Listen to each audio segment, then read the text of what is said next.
Hi, welcome to the lecture about leukemias. We discussed the differences between lymphoma and leukemia in a previous lecture on lymphomas. So if you haven't seen it, I recommend that you watch the lecture first, the lecture on lymphomas. The diagnosis of leukemias is very multidisciplinary process, and histology takes part in the diagnosis. In some leukemias, histology is not required at all. This is especially true for acute leukemias. If you remember lymphomas, histological diagnosis and immunohistochemistry played a crucial role there. This is not the case with the leukemias. In leukemias, we usually start from the blood count, from the differential. For example, there is anemia, leukocytosis, which cannot be explained by any tumor cause. So a patient has anemia, leukocytosis, we don't know why. So after that, we start to look for other methods to see if it's a leukemia or another myeloproliferative disorder or myeloproliferative process or something completely different. In diagnosis, we use cytology and peripheral blood smear, and bone marrow smear. These are the most important things. The cytology of the bone marrow smear is not the same as Rapino biopsy. Okay? Bone marrow aspirate cytology is not the same as Rapino biopsy. That's important. Cytology means that you take an aspirate, a suspension of blood with a needle from the bone, and you smear it and you look at the cells. The advantage is that we can better see the morphological details of the blood elements, but we do not see the overall architecture of the bone marrow. So we can see individual cells in a smear after a bone marrow aspirate, but we cannot see like the whole architecture of a bone marrow. However, a lot of leukemias and especially myeloproliferative disorders manifest by architectonical changes in a bone marrow, and we do not see this in a common cytology of bone marrow aspirate. For example, the cells are located elsewhere than they should be, and so on. Flow cytometry and molecular genetic testing are also used, and they are very important in the diagnosis. For example, the diagnosis of chronic myeloid leukemia is literally based on a diagnosis using genetic testing, because there is some kind of mutation, very specific mutation. So we use molecular genetics to diagnose chronic myeloid leukemia. Like that's the best example of that. Furthermore, we can use Rapino biopsy, where we look at the overall structure of the bone marrow. It's used mainly in certain types of myeloproliferative disorders, in those that have a negative Philadelphian chromosome. So in everything but chronic myeloid leukemia. Also, during myelofibrosis, the cells seem to be stuck in the bone marrow. They are stuck there because there is fibrosis in the bone marrow, and they cannot be aspirated. So cytology is usually useless in myelofibrosis, and we have to use Rapino biopsy to look at the structure of a bone marrow. When bone marrow cannot be aspirated, we use the term dry tap. So in Rapino biopsy, therefore, we take a compact tissue and look at the overall structure of the bone marrow. In cytology, we take only the aspirate and we look at the cells from bone marrow. Let's start with acute myeloid leukemia. Acute myeloid leukemia is a clonal process. Leukemia is, of course, like a malignant process where there is a disorder or there is some kind of damage of a hematopoietic stem cell. So it's a clonal neoplastic disorder of hematopoietic stem cell. What defines leukemia, and this is true for all acute leukemias, is that there is a block of differentiation. This means that the developing cells stop at the level of myoblasts or lymphoblasts in acute lymphoblastic leukemia. But now we have acute myeloid leukemia, so they stop at level of myeloblasts and cannot differentiate further in some other stages.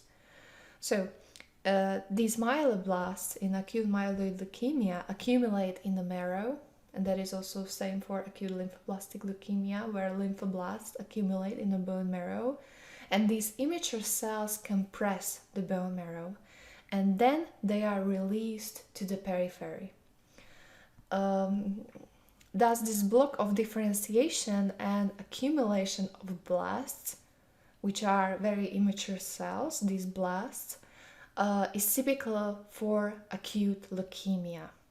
Those blasts must be at least 20% in the bone marrow, because a certain number of blasts is physiological in the bone marrow. Normally we have blasts there because cells are developing there in the bone marrow, so we have some blast. But when the number exceeds 20%, it's leukemia. There is a thing so-called leukemic hiatus in peripheral blood. Is that like the point is that completely immature elements are released into the peripheral blood.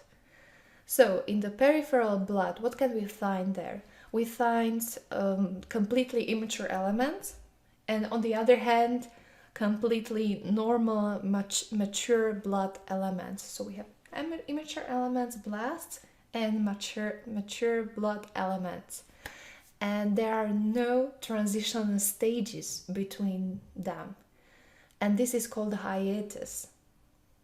Only like two types of cells, mature ones, immature ones. And we cannot find some stages between these two types. This is a big difference between acute and chronic leukemia. Because in chronic processes, even though the formation of elements is tumorous, there is some degree of differentiation. So we don't have a hiatus in chronic leukemias. We cannot find it there because there are some levels of differentiation in chronic leukemias. In some very rare cases, tumor cells do not have to go into the periphery. Blasts are not in the periphery. So we use the term aleukemic leukemia, like the leukemia which is not a leukemia. But we can have a leukemia and we don't have to find blasts in the periphery, in the peripheral blood, if you get me what I want to say. So, but this is very rare. So normally when we have like acute leukemia, blasts, immature cells are in the bone marrow and they are also in the periphery, released to the periphery. In adults, myeloblastic leukemia predominates in up to 80% of acute leukemias. From etiological point of view, carcinogens are involved in development of AML, and AML also may rise after therapy, so there is a term post-therapeutic AML. as a result of some very aggressive chemotherapy, more aggressive chemotherapy. And in this case, after therapy, it has a quite aggressive course. And what is quite important also that AML is associated with genetic syndromes such as Fanconi anemia or Down's syndrome, which is also very important because, okay, patients with Down syndrome have a typical appearance, but also they have a high risk of heart defects and also high risk of developing acute myeloid leukemia. And you should know that also, like the patients with Down syndrome are at high risk of developing leukemia. And a certain type is very typical for Down syndrome. Clinical symptoms occur due to the failure of bone marrow, where there are blasts that suppress production in the bone marrow. And once again, blasts are immature cells, but also they are inefficient, so they are not functional.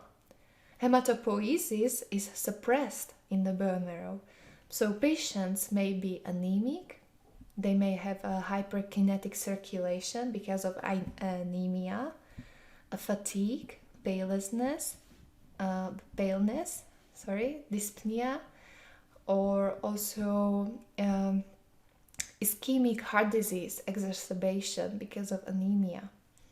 They may have granulocytopenia, which means that they are at risk of infections,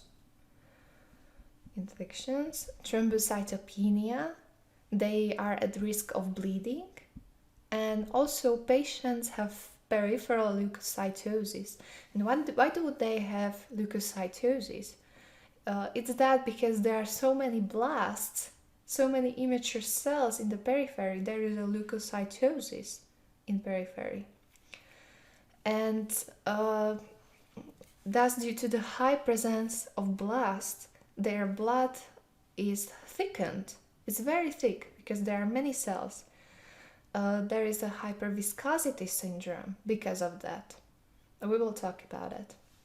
Leukemia can also infiltrate other organs. However, in acute leukemia, this is not usually the dominant symptom. However, for some types, it can infiltrate certain specific areas like gums, gingiva, or skin, or CNS, central nervous system. But it's not very typical for acute leukemia to infiltrate other organs that much because it's a very fast process. How do we classify AML? Today we classify abnormalities according to genetic rearrangement. The AML carries a certain genetic abnormalities that determine the prognosis and therapy. AML arising from myelodysplasia stands alone. So AML with myelodysplasia, we will talk about this unit.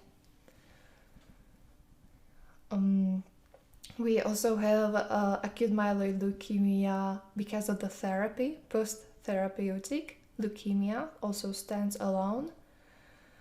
And when neither thing is true, we talk about unspecified acute myeloid leukemia. So we classify it according to the development of blasts. Yeah, so when we have some genetic abnormalities, we had a myelodysplasia, which then transform into acute myeloid leukemia, that's separated unit, then after therapy, and then unspecified AML, which is classified according to blast. How do they look? What's the morphology? So, we microscopically see over 20% of the blasts in the bone marrow, and the rest of the bone marrow is reduced. They are mostly precursors of granulocytes, but they can also be precursors of other cells, megakaryocytes, erythrocytes. AML can be classified according to different levels of blast development. This is a French, American, British classification which is used normally, and this classification classifies leukemias into several groups. As we can see, there are many of them. They are still all blasts here, but they are divided into certain types according to which type they differentiate into. There is also a type where any signs of differentiation is there, or where signs of differentiation are missing, so undifferentiated acute myeloblast leukemia and so on. For example, M7 is typical for children with Down syndrome. Yes, so I don't think you should name all these classification, all these types, and I don't think that you should know all these units, but I don't know. I hope so. You don't have to know them, but it's somehow important just to know that blasts are over 20% in the bone marrow, and they are usually precursors of granulocytes, but also they could be precursors of megakaryocytes, red cells, or monocytes. Yeah, that is also a myeloid lineage, not only granulocytes. Okay, now we have acute lymphoblastic leukemia. We talked about acute lymphoblastic leukemia in the lecture on lymphomas. This unit can be presented as lymphoma, lymphoblastic lymphoma, or lymphoblastic leukemia. So we can have a lymphoblastic lymphoma and lymphoblastic leukemia. And if there are B lymphocytes or B lymphoblasts, because they are immature cells, we talk about acute leukemia, so very immature cells, B lymphoblasts, they manifest as leukemia more often. If it's a T lymphoblast, a T lymphoblast tends to form a mass in the mediastinum, a T lymphoblastic lymphoma. Acute lymphoblastic leukemia is the disease of young children, so infants up to 5 years of age, and histology is important, especially in the case of lymphoma. Okay, so B lymphoblasts usually manifest as leukemia. That's that is the common form of lymphoblasts to manifest as leukemia. But when we have T lymphoblasts, they make mass and they make a lymphoma most often in the mediastinum, but that's very rare. Then we have chronic lymphocytic leukemia. It's again similar in this respect, manifesting as leukemia or as small lymphocytic lymphoma or small cell lymphoma. So when we have leukemia or lymphoma from these cells, and it's more often presented as leukemia, once again, of B lymphocytes. Then there is another unit that is relatively rare, and that is a hairy cell leukemia. It affects men more often and has relatively good prognosis. It's rare and accounts for about 2% of leukemias, so it's very rare.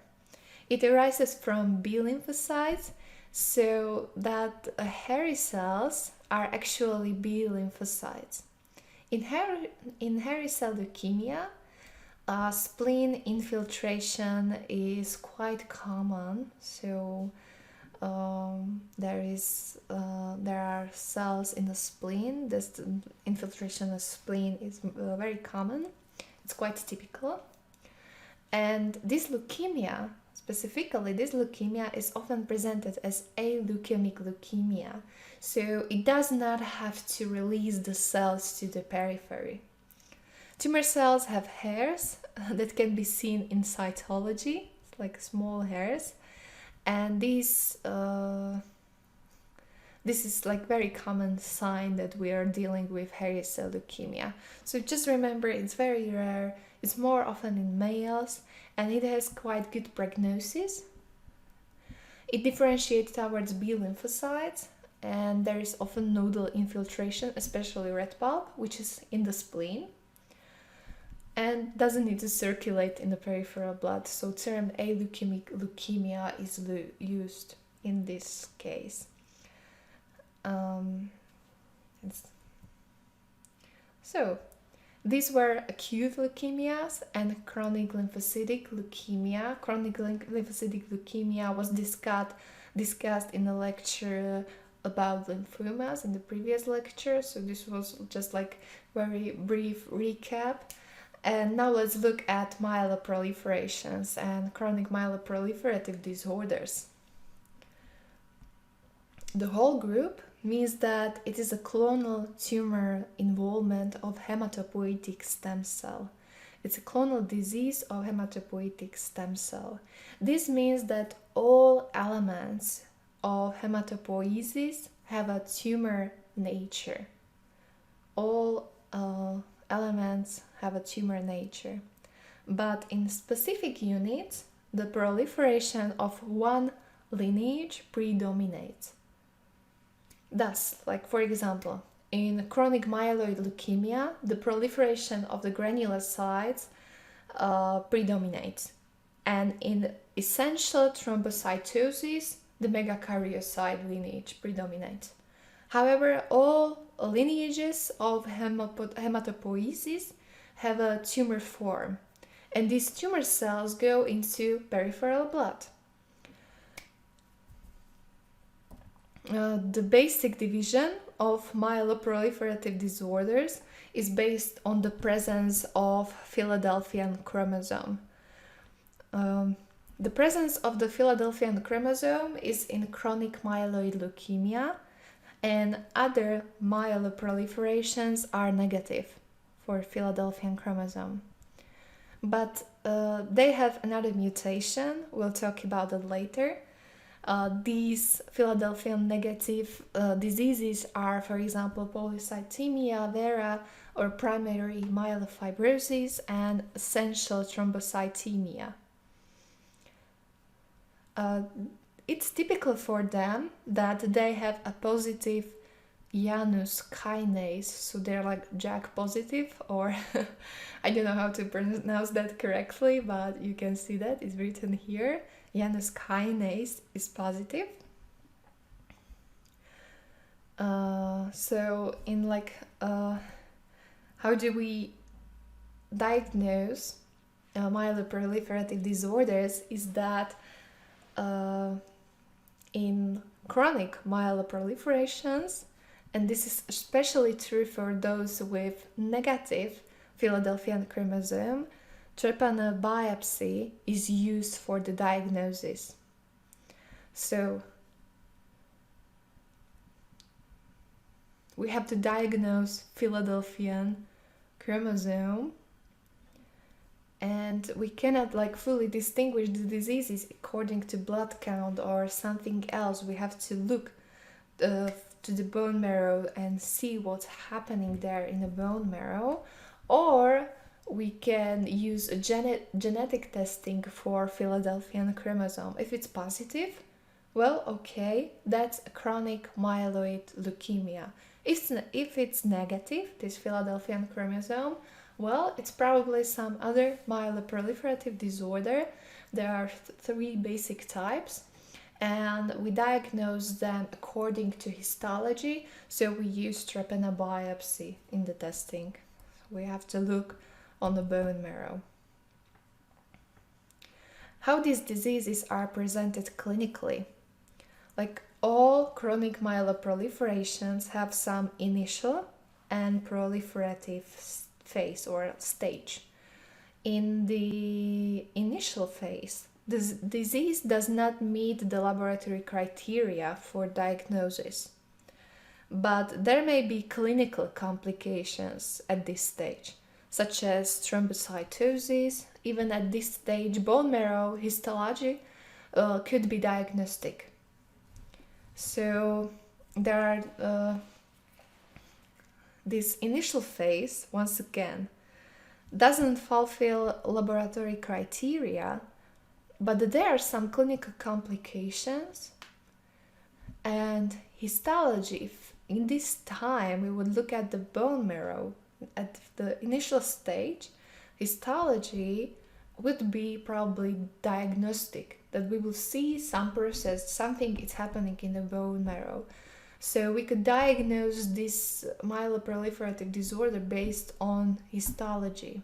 So histology can precede a clinical diagnosis in these disorders. And in the proliferation phase, the symptoms are already typical and the patient has fully developed disease. In the blood count, we see an increase in blood lineages with different stages of maturation. This is the big difference compared to acute leukemias, where we have a block of differentiation in the blood, where we can find a leukemic hiatus in the blood in acute leukemias. Once again, in acute leukemias, we have some fully differentiated cells, and then we have immature cells, blasts, and nothing in between, there is a hiatus.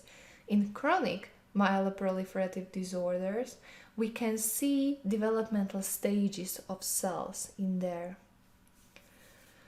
And these elements, these blood elements, have a certain ability to mature. So we can see the different stages, but they are not fully matured as normal elements. So we can see they are somehow different.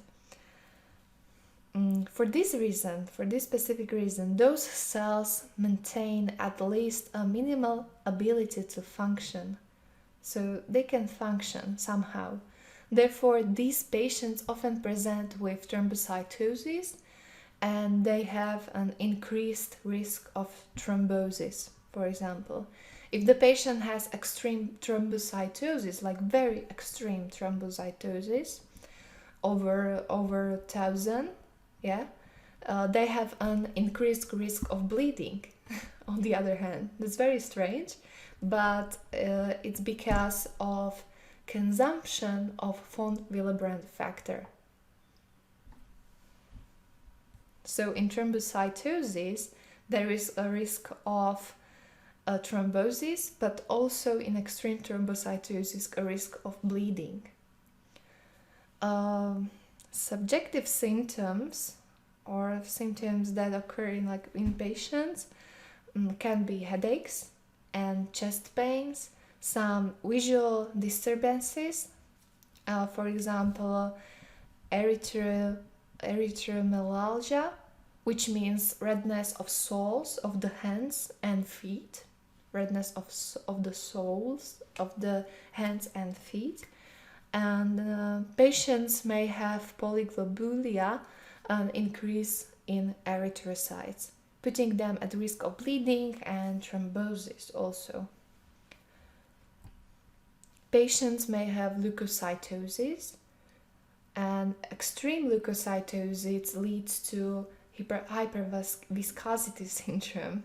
So when there is once again extreme leukocytosis, hyperviscosity syndrome may develop, which is once again, it means that the blood is just too thick, it's very thick, and patients with hyperviscosity syndrome have some visual disturbances, impaired vision, for example, bleeding from the mucous membranes, like a mucosal bleeding, bleeding from mucosa at all, tinnitus, which is ringing in the ears, priapism, and some neurological symptoms. At the same time, patients may have organomegaly. The causes are various, possibly due to infiltration by tumor cells to some organs, or it could be due to extramedullary hematopoiesis. So it could be extramedullary hematopoiesis or neoplastic infiltration of the organ. because hematopoiesis is in the bone marrow is being replaced by tumor cells normally. So it has to move somewhere else because we have to produce blood elements. So when we cannot do in the bone marrow, hematopoiesis is moved somewhere else. So the patients have hepatosplenomegaly due to extramedullary hematopoiesis and due to infiltration of blasts also. And an organ which is affected in this way has higher risk of spontaneous infarcts or spontaneous hemorrhages. Infarction or bleeding can occur in these organs, especially in the spleen.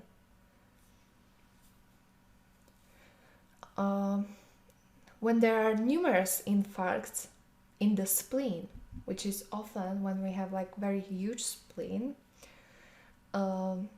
these infarcts can completely destroy the spleen and leave only such a like useless piece of tissue from the spleen. And this is sometimes called autosplenectomy, where the spleen is destroyed because of many infarcts that are occurring in the spleen because the spleen is so big because of extramedullary hematopoiesis and neoplastic infiltration that we have infarcts there. And the blood supply isn't enough in the spleen.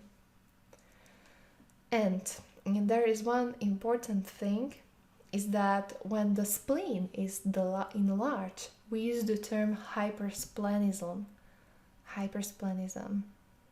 because spleen has also an increased function. It's enlarged, so it's like there is increased function of the spleen.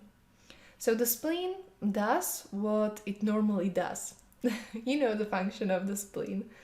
The spleen is generally used to capture damaged and old erythrocytes, and the enlarged spleen does this to an increased extent when it's enlarged, which is not entirely good for the body, because such patients may develop cytopenia because of enlarged spleen and as a consequence of increased consumption, because spleen is so large, it wants to like do everything in larger amount, so it's destroying cells, especially like erythrocytes, and patients may develop cytopenia.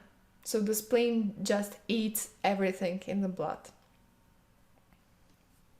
Yes, and hypersplenism or enlarged spleen isn't only because of extramedullary hematopoiesis or neoplastic infiltration in general. It could be enlarged because of many other processes in a human body, maybe because of venostatic processes, which are even more common than some chronic myeloproliferative disorders.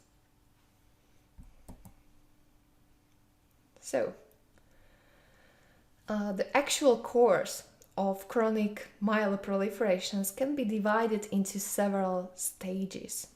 There is a stationary stage, and from this stage, the disease can go into two different directions. So we have stationary stage, and now we decide we want to go in a way of myelofibrosis and bone marrow failure. That's one direction. And really, if chronic myeloproliferation goes in this direction, the bone marrow gradually begins to fibrotize, and over time patients develop pancytopenia. So cytopenia in every cell lineage and bone marrow failure. On the other hand, blastic changes may also occur, and myeloproliferation may result in acute leukemia, for example. We talked about it later. Myelofibrosis has several stages. First, starting with multiplication of reticular fibers, reticular collagen fibers that are in the bone marrow. So we are like, there are more and more collagen fibers. Slowly we're gradually adding collagen fibers, and in the terminal stage osteosclerosis may develop, which is even new bone formation in the bone marrow that can also develop. Puncture tends to be dry at this stage. This means that we cannot aspirate anything from such a bone marrow, which has a myelofibrosis. Cytological aspiration is useless, therefore. Sometimes teardrop erythrocytes can be seen in there, which are deformed erythrocytes that penetrate between the collagen fibers in the bone marrow. So they are squeezed between collagen fibers in the bone marrow. So that's why they have this special shape, which is like the teardrop shape. And in the stage of myelofibrosis, a patient develops pancytopenia. The second fate of chronic myeloproliferation is blastic, blast transformation. Blasts appear in the peripheral blood, and when they exceed 20%, once again 20%, we speak about acute leukemia. Blastic transformation is that like we have more and more blasts in the bone marrow, and when they go to the peripheral blood and they exceed 20%, we call it acute leukemia. The tumor cell catches another mutation. That's why we have this blastic transformation. There is another mutation that causes a block of differentiation in the cells. And this blocked clone begins to proliferate. That's what is normally happening also in acute leukemias, normal acute leukemias. But when we have this plastic transformation from some chronic myeloproliferative disorder, which could be any type of chronic myeloproliferative disorder, there is another mutation which is causing the block of differentiation. So what is going to happen is that the patients begin to worsen clinically. They begin to worsen clinically. Organomegaly progresses. Patients stop responding to treatment, and generally like they experience worsening of the disease. This can happen either very fast when we are talking about blast crisis, or this can happen gradually in longer time, and that is a blast acceleration. Mostly or usually it is a transformation to AML. But all AML elements, remember this, all elements have a tumor nature. And in rare cases, chronic myeloproliferation can blastically, or there can be a blast transformation into acute lymphoblastic leukemia. Because a tumorous cell is a stem cell. Once again, it's a stem cell. So we can also create a lymphoblastic leukemia, not only myeloid leukemia. In the diagnosis, it's important to distinguish such acute leukemia from newly developed leukemia. So we need to distinguish leukemia which develops from chronic myeloproliferative disorders and newly developed leukemia. And it can be diagnosed due to some genetic changes. For example, if an adult patient has acute lymphoblastic leukemia and we detect the Philadelphian chromosome, we know that acute lymphoblastic leukemia was caused by transformation from chronic myeloid leukemia. In some rare cases, the transformation may also manifest itself in the development of myelosarcoma, which is very rare, but it's possible. And myelosarcoma is a very rare tumor mass formed by myeloid cells, but this is very, very rare case. And now specifically, chronic myeloid leukemia, the first one. Chronic myeloid leukemia is a disease of the elderly, so older patients, and accounts for about 20% of all leukemias. It's defined by mutation in the Philadelphia chromosome. It's formed by this chromosome there is a translocation, translocation 922 chromosomes, and there is a new fusion protein that is formed here, because this protein, it's formed by the fusion of BCR and ABL genes together. So we have a really new gene that has been formed because of the translocation of some parts of chromosomes. And there is a new gene that has developed, a chimeric gene.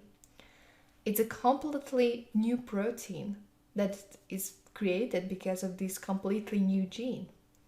And this protein, which is created, acts as a tyrosine kinase, which drives the cell to proliferate. So cells proliferate because of this tyrosine kinase. So once again, there is completely new gene that has been formed because of translocation of 922 chromosomes. There is a completely new chimeric protein that has been formed and is created, and this completely new protein acts as a tyrosine kinase, which drives cell to proliferate. And we have already talked about clinical signs, so if you don't remember, I'll play it once again in this video. And these clinical signs are the same as with other chronic myeloproliferations for all of them. What can we see microscopically? Microscopically, we see hypercellular bone marrow. So there are many cells in a bone marrow, and in some cases it may be hypocellular. So it's not that simple all the time that it's hypercellular, okay? Sometimes it may be hypocellular, but in the most cases there are many cells in the bone marrow. Granulocytes dominate, and of course granulocytes with the shift to the left. So there are many lower developmental stages, earlier developmental stages, when there is a shift to the left. Remember, once again, that all elements, not just myeloid cells, but all elements have a tumor nature. CML is dominated by granulopoiesis proliferation, so there are many granulocytes. The blood elements in CML retain a certain ability to mature, but the maturation is not 100%, so there is always some shift to the left. Yes?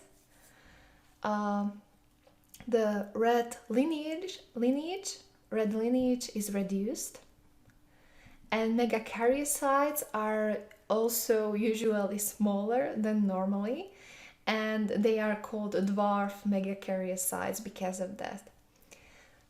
If a blast transformation occurs, blasts begin to appear in this bone marrow. We talked about that. So once again, hypercellular bone marrow, granulopoiesis predominates in chronic myeloid leukemia as a myeloproliferative disorder. Red lineage is reduced, so low amount of erythrocytes. Megakaryocytes are also smaller. They are called dwarf megakaryocytes. and there are numerous blasts. When there are numerous blasts apparent in the bone marrow, they might be a blast transformation. Another type of chronic myeloproliferative disorder is a Polycythemia Vera. Once again, I want to stress for chronic myeloid leukemia, there is this Philadelphian chromosome.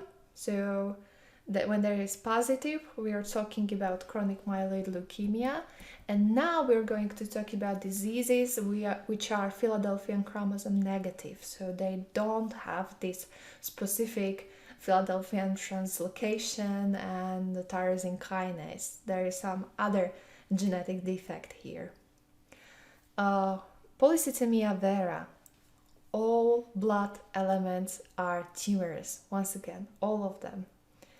But Polycythemia Vera is a proliferative disease where the proliferation of erythrocytes predominates. So erythrocyte lineage predominates here. These patients develop mainly polyglobulinemia, so many erythrocytes in the blood, well, of course. And it's very necessary to distinguish polycythemia arising from another cause than Polycythemia Vera as a myeloproliferative disorder, because patients may have polycythemia because of non-tumorous cause. And how do we distinguish that? A good laboratory feature is the level of erythropoietin. This is very good laboratory feature. And if the patient has Polycythemia Vera because of tumorous production of erythrocytes, patient will have reduced erythropoietin. It will be reduced, this erythropoietin, by a negative feedback. So there's a negative feedback when the patient has a Polycythemia Vera.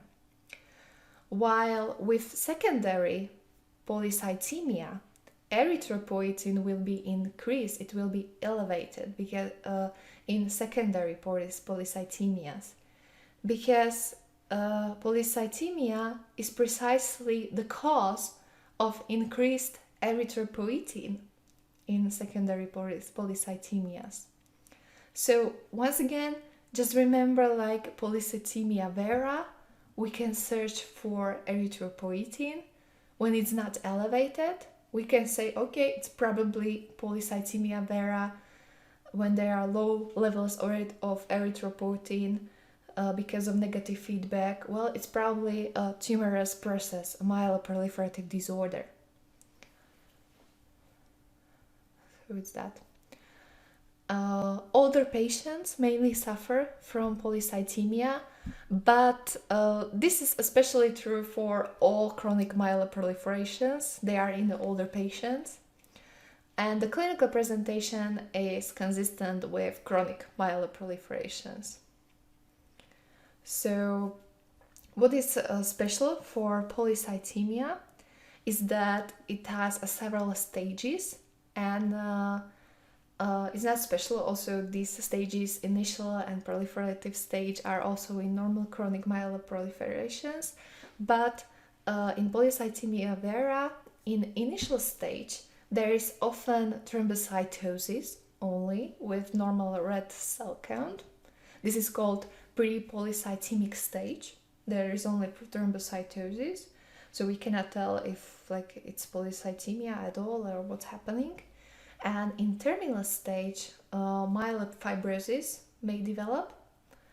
It's called post-polycythemic stage here. So it can be also in terminal stage, there can be a transformation in fibrosis, and bone marrow may progress to failure, or also there can be a blast transformation once again. Blast transformation can occur in all chronic myeloproliferations. So yes, that's it. Initial stage, there is often thrombocytosis with normal red cell count. Then there are higher and higher there is higher red cell count. And then in terminal stage, we develop myelofibrosis, or there can be a blast crisis, but more often myelofibrosis occurs. It's more common. In microscopically, we usually see the hypercellular marrow once again. All lineages proliferate here, all lineages. And how do we diagnose Polycythemia Vera? As like for the general microscopic diagnosis of chronic myeloproliferations, we rely a lot on the appearance of megakaryocytes. As for the chronic myeloid leukemia, you remember the megakaryocytes are smaller and like somehow different. Here in Polycythemia Vera, megakaryocytes are large. They are so large and they are multiplied. Often they're having a hyperlobed nucleus and they are forming clumps. Here we can see nice megakaryocytes. They are very big and they are all together. This is not normal for megakaryocytes to be so close together in one place. So we can see some specific features in the bone marrow that can tell us, okay, this is probably Polycythemia Vera. And we rely on the appearance of megakaryocytes. And this is also true for other myeloproliferative disorders, not just Polycythemia Vera. Next, we have primary myelofibrosis. Once again, this is the disease where all lineages of bone marrow have a tumor nature. Once again, all lineages are affected, but thrombocytosis predominates here. Thrombocytosis predominates. Thus, isolated thrombocytosis is a hallmark in patients. Like there is only isolated thrombocytosis, it may be primary myelofibrosis. And myelofibrosis may gradually develop here. Especially in primary myelofibrosis, there is an extreme splenomegaly. Microscopic diagnosis again relies mainly on the appearance of megakaryocytes, also as in polycythemia. Here too, they are multiplied and clustered. They are all together. So they are numerous, they are grouped, and they are large, and they are markedly atypical. They are hyperchromatic here in primary myelofibrosis. They have such a dark nuclei, hyperchromatic nuclei. That means that they are dark. They are sometimes even so bizarre, very big and bizarre. And as with polycythemia, they tend to clump together, but here in primary myelofibrosis, they form cohesive clumps or cohesive groups. They are attached together. They are very so close. And they put a lot of pressure on each other. The last one is essential thrombocythemia. There is again a hypercellular bone marrow in here, and thrombocytosis dominates again, as in myelofibrosis. But here in essential thrombocythemia, the development of myelofibrosis is not so typical. It rarely passes, and there is also relatively rare transformation to AML. So no myelofibrosis or progression to AML, and thrombocytosis predominates. Megakaryocytes here are not as markedly hyperchromatic as in myelofibrosis, in primary myelofibrosis. They do not form clumps as in primary myelofibrosis. So these megakaryocytes are without significant hyperchromasia. Okay, they are numerous, they are large, they are all together, but it's not like in primary myelofibrosis.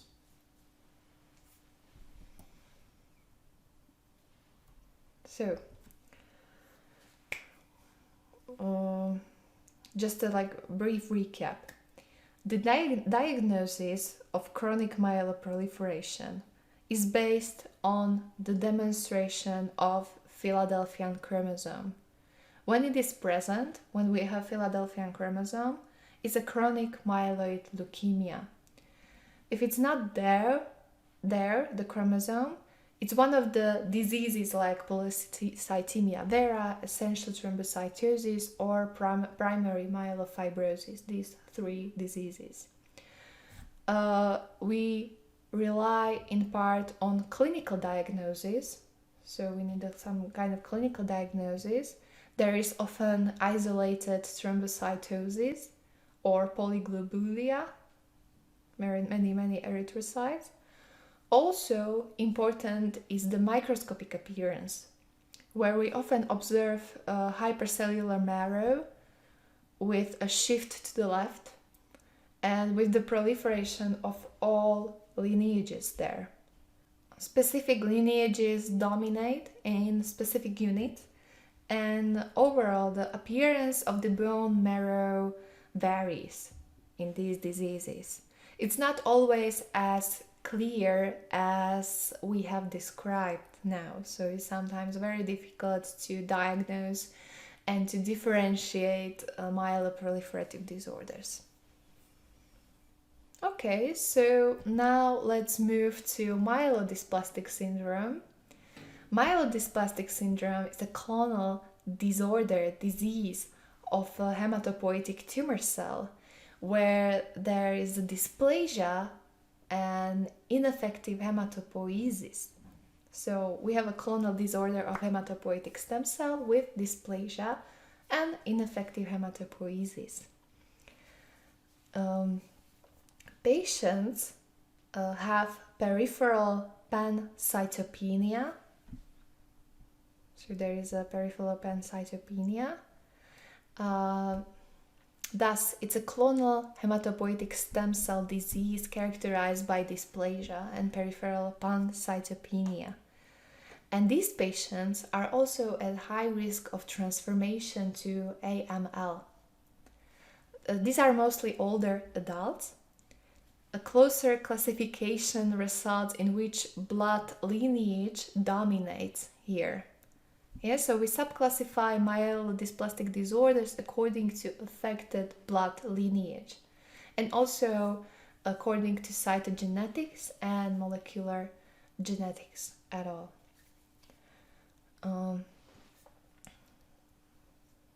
Because this syndrome is not a single disease, like you might think. It's not a single disease, it's a group of diseases. And the clinical presentation is cytopenia, initially often just in one lineage, and then in multiple blood lineages. There is usually anemia, which is macrocytic. Macrocytic anemia is very typical, which means that we have large erythrocytes which appear in the blood, very large erythrocytes. And when you think about it, when the patient has a microcytic anemia and this patient does not respond to therapy, for example, does not respond to B12 administration, a Rapino biopsy is performed because there is a myelodysplastic syndrome in differential diagnosis. Because it's strange when microcytic anemia is not responding to B12 administration or like administration of vitamins. just to rule out microcytic anemia due to Myelodysplastic Syndrome, we need to rule that out. So we need to look at the bone marrow, what's happening there. And another sign is is that we don't have hepatosplenomegaly. It's missing. Hepatosplenomegaly is missing. It's not typical in myelodysplasia to have hepatosplenomegaly. We see an abnormality in the blood count, mostly macrocytic anemia. So we need to have a complete blood count to see a microcytic anemia.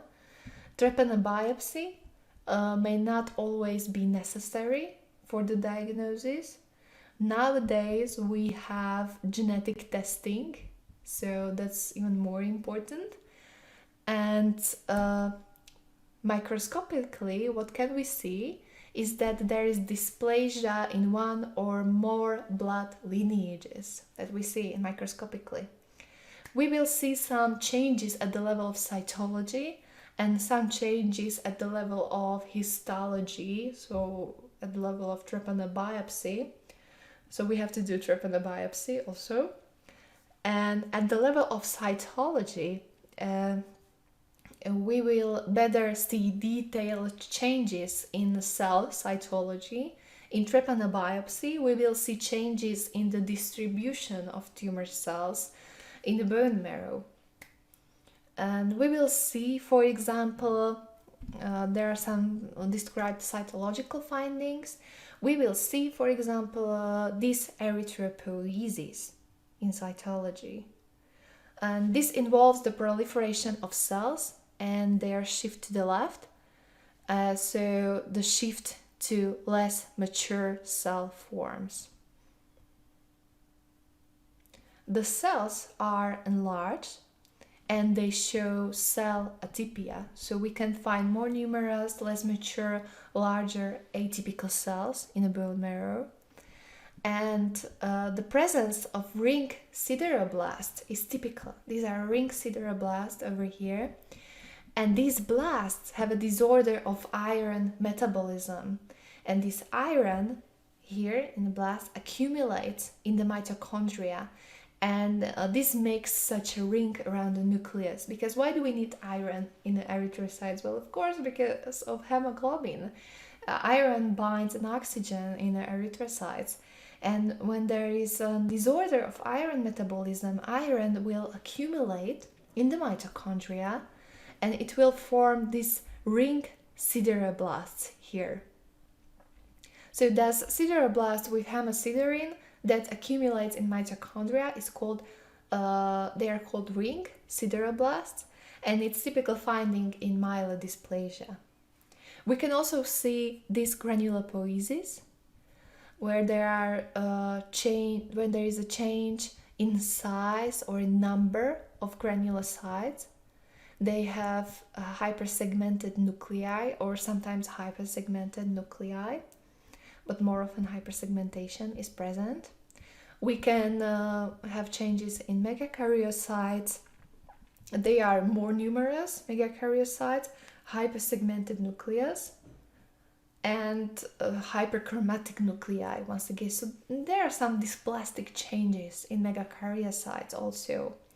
Sometimes megakaryocytes are so small because of this dysplasia, they look like lymphocytes. And that's why they are called micro-megakaryocytes. That's a very strange name, like micro-megakaryocyte. Like decide, like what do you want? It's small or it's big megakaryocyte.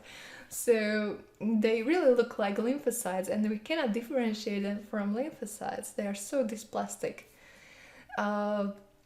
We must use immunohistochemical staining to differentiate them from normal lymphocytes, so they are so small. Yes, I just want to stress that Myelodysplastic Syndrome is at risk of developing AML. Really, the task is to monitor the possible increase in blast. We have to monitor these patients and Blasts, which are up to 5%, are considered physiological. So this is just normal physiological finding. And above 5%, it's so-called RAEB, which means refractory anemia with excess blasts. And if the amount of blasts multiplies about 20%, it already meets the criteria of AML. And you should know these percentage and these stages. At the level of histology, we can also see some cytological changes, yeah, but they are less apparent than in cytology. But what can we see in histology? We use Rapino Biopsy to evaluate like the overall structure of the bone marrow, and we need to evaluate topography of individual elements where they are located in the bone marrow. The bone marrow is usually hypercellular, and we check it for the blasts. There are more blasts in the bone marrow. And also, they're typical of myelodysplasia is ALIP phenomenon, ALIP phenomenon, which is abnormal localization of immature precursors. Abnormal localization. And what can this tell you? It's like the abnormal localization. Well, they are localized abnormally somehow in the bone marrow. There's like more detail, but you should know that blasts, immature cells, are normally located near trabecules, paratrabecular. And as they mature, they slowly move in the space between trabecules. So in myelodysplasia, that was normal process. And in myelodysplasia, blasts are often found between trabecules, where there should be normal mature cells between trabecules, but blasts are found there in myelodysplasia. And in normal bone marrow, megakaryocytes and erythrocytes should normally be located between trabecules, in the free space between trabecules normally. And in the dysplastic syndrome, here they will move close to the trabecules, paratrabecular, where we can find normally blast immature cells, but now they are erythrocytes, so that this can tell us, okay, there is some dysplasia going on, this is not a normal process, and there is probably some myelodysplastic syndrome. So, according to the blood count, the number of blasts and genetic changes, we can divide patients into low risk and high risk. Yeah, so we have blood count, number of blasts, karyotype, and we subclassify patients to low risk and high risk. Low risk patients have a median survival of like 5 to 9 years and very low risk of transformation to AML. High risk patients, median of survival is 1 year, so less than low risk patients, and low risk of transformation. There should be high risk of transformation to AML, so high risk to transformation. Okay. And also we have a post-therapeutic myelodysplastic syndrome, which has very low prognosis and it's very aggressive. And now, for last slide, we will discuss histiocytosis and other rare neoplasias. So now you can tell also histiocytosis is very rare disorder. This is the last chapter. Histiocytosis is generally a tumor that differentiates into histiocytes. Histiocytes are macrophages and antigen-presenting cells. They can be Langerhans cells and other antigen-presenting cells, classical histiocytes also, or macrophages. But most often is a histiocytosis from Langerhans cells. Langerhans cells, that's the most often. So here we have it, Langerhans cell histiocytosis. It can occur in children or adults, but these are two different diseases. When we have histiocytosis in children and adults, they are very different. In children or in babies, it's a tumor. It's a tumor. In contrast, adult histiocytosis is most often a non-tumor reactive disease, just like a reaction arising in a response, for example, to smoking. So adult histiocytosis is the reactive proliferation of histiocytes in the lungs of smokers. Pediatric histiocytosis can be divided into several specific diseases. The most common form is unifocal histiocytosis. Unifocal histiocytosis, eosinophilic granuloma.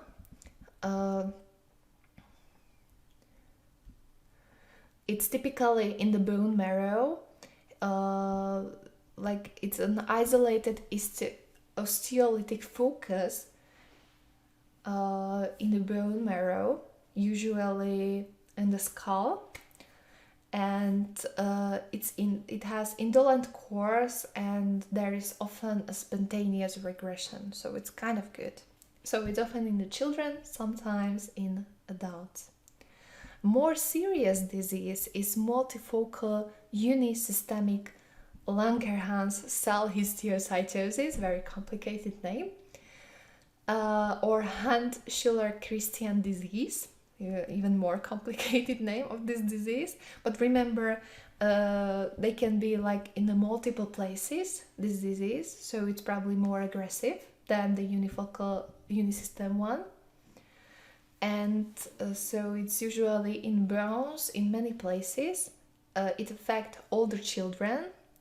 And typical clinical presentation, and you should know that, is a diabetes insipidus, because it's often damaging a sella turcica, like a bone thing where we can find hypothesis there.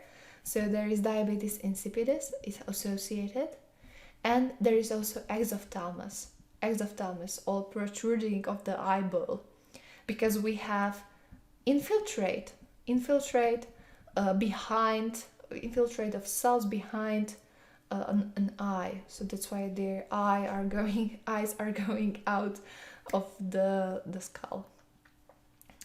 And the last type is multisystem multifocal histiocytosis, or apt letter C disease.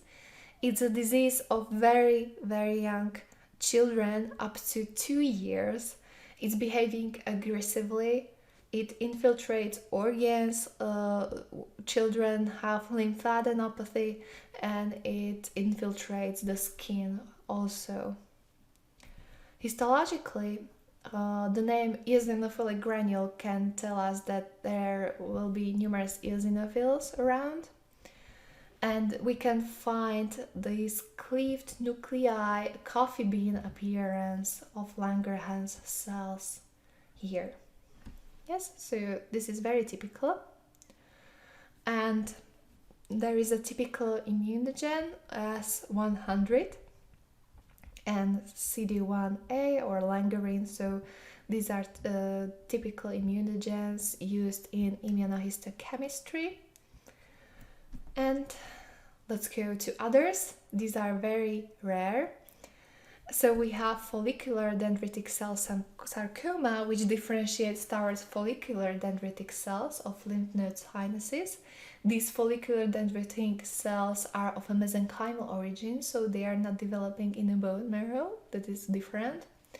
And we have also interdigitating dendritic cell sarcoma, which differentiates towards antigen-presenting cells in the lymph nodes, and these antigen-presenting cells are from the bone marrow.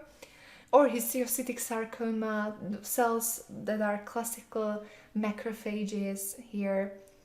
And so they are not Langerhans cells, but normal classical macrophages. And the very last disease is Mestocytosis. It's disease that differentiates towards mast cells, and it manifests as cutaneous urticaria pigmentosa, really a skin disease in small children, which develops shortly after the birth, and it has quite good prognosis. But we can have a diffuse skin mastocytosis, which is more aggressive form, or even systemic mastocytosis, which is very aggressive. And mast cells are important for like allergic reactions, as you remember from histology probably. So there is some urticaria on the skin, then there is diffuse skin like a redness and itching and everything, and then there is systemic mastocytosis, which affects organs, and it's like a leukemic form of mastocytosis, which rarely occurs in children. So these are very rare diseases. You should probably name them. Some of them that you should know they exist, but they are very rare. So focus on acute leukemia and chronic myeloproliferations. They are very important. And also chronic lymphocytic leukemia, which was discussed in a lecture about lymphomas also, and a little bit also in here. So thank you and goodbye.